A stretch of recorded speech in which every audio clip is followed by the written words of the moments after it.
புகைப்பிடிப்பது புற்றுநோயை உண்டாக்கும், உயிரைக் கொல்லும். மது அருந்துதல் உடல் நலத்திற்கு தீங்கு விளைவிக்கும்.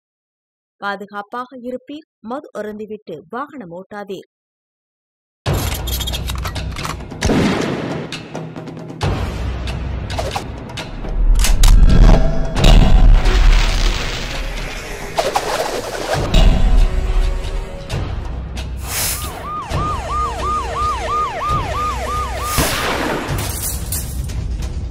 கோப்பியம், உண்மையும் பின்னணியும். இன்னைக்கு தங்கத்தோட விலை வரலாறு காணாத அளவுக்கு உச்சத்தை தொற்றிருக்கக்கூடிய நிலைமையில தங்கத்தை குறி வச்சு பல குற்றச்சம்பவங்கள் நடந்துட்டு இருக்கு. இதை உணர்த்தும் விதமாக கோவையிலிருந்து புதுச்சேரிக்கு போய்கிட்டு இருந்த தனியார் ஆம்னி பேருந்துல 3 கிலோ தங்கம் கொள்ளையடிக்கப்பட்ட அதிர்ச்சிகரமான சம்பவத்தை பத்தி இப்ப பார்க்கலாம். கடந்த 3 நாட்களுக்கு முன்பு கோவையிலிருந்து புதுச்சேரிக்கு புறப்பட்ட தனியார் ஆம்னி பேருந்து ஒன்று சேலம் மாவட்டம் சங்ககிரி அருகே சென்று கொண்டிருந்த போது வைகுந்தம் டோல்கேட் அருகே பயணிகள் டீ குடிப்பதற்காக நிறுத்தப்பட்டுள்ளது. அப்பொழுது பேருந்தில் இருந்த பயணிகள் இறங்கி டீ குடிக்க சென்றுள்ளனர். அதே நேரத்தில் அந்த பேருந்தில் கோவையைச் சேர்ந்த நகை பட்டறை ஊழியர் சங்கர் என்பவர் 3 கிலோ தங்க நகைகளை ஒரு பையில் வைத்து எடுத்து சென்றுள்ளார். இந்த நிலையில் தங்க நகைகள் இருந்த கைப்பையை தன்னுடைய இருக்கையில் வைத்துவிட்டு டீ குடிக்க இறங்கி சென்றுள்ளார். பின்னர் சிறிது நேரம் கழித்து திரும்பி வந்து பார்த்த பொழுது இருக்கையில் இருந்த நகைகள் இருந்த பை மாயமாகி இருந்துள்ளது. இதனால் அதிர்ச்சி அடைந்த சங்கர் இதுகுறித்து நகைக்கடையின் உரிமையாளருக்கு தகவல் தெரிவிக்கவே அவர் சங்ககிரி காவல் நிலையத்தில் இதுகுறித்து புகார் அளித்துள்ளார். அதன் அடிப்படையில் வழக்கு பதிவு செய்த போலீசார் சேலம் எஸ்பி கௌதம் கோயல் உத்தரவின் பேரில் 3 தனிப்படைகள் அமைத்து குற்றவாளிகளை குறித்து தீவிர விசாரணை மேற்கொண்டு வந்துள்ளனர். அதில் கோவையைச் சேர்ந்த பாலசுப்பிரமணியம் என்பவர் இந்த கொள்ளை சம்பவத்திற்கு மூளையாக செயல்பட்டது தெரியவந்துள்ளது. இதனையடுத்து கோவைக்கு சென்ற தனிப்படை போலீசார் பாலசுப்பிரமணியனை அதிரடியாக கைது செய்து அவரிடமிருந்து கொள்ளையடிக்கப்பட்ட 3 கிலோ தங்க நகைகளை பறிமுதல் செய்தனர். பின்னர் அவர் கொடுத்த தகவலின் பெயரில் புதுச்சேரியில் தலைமறைவாக இருந்த அவரது கூட்டாளி மெரிஜா என்பவரையும் தனிப்படை போலீசார் கைது செய்து அவர்களிடம் நடத்திய விசாரணையில் பரபரப்பு தகவல்கள் வெளிவந்தன.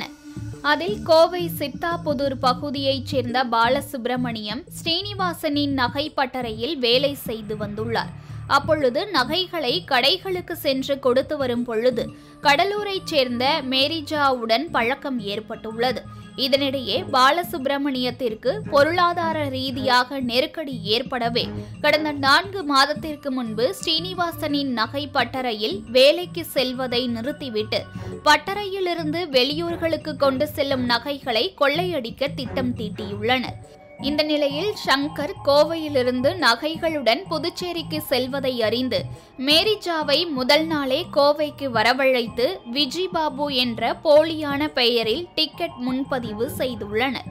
பின்னர் சம்பவத்தன்று மேரிஜா சங்கர் சென்ற பேருந்தில் செல்ல பாலசுப்பிரமணியம் அந்த பேருந்தை பின்தொடர்ந்து பைக்கில் சென்றுள்ளார்.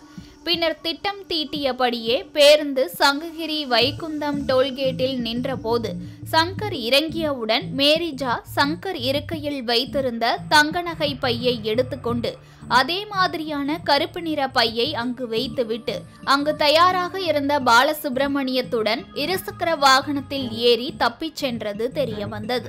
இந்த நிலையில் கொள்ளை சம்பவம் நடந்த 2 நாட்களில் துரிதமாக செயல்பட்டு நகைகளை மீட்ட சம்பவம் அப்பகுதியில் பெரும் பரபரப்பை ஏற்படுத்தியுள்ளது.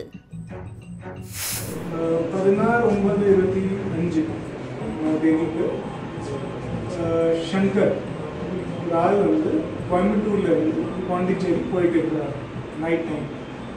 இது சங்கர் வந்து ஸ்ரீனிவாசன் கீழே, ஸ்ரீனிவாசன் வந்து ஒரு தங்கம் நகை வியாபாரி கோயம்புத்தூர்ல அவர் கீழே ஒர்க் பண்ணிட்டு இருக்கார்.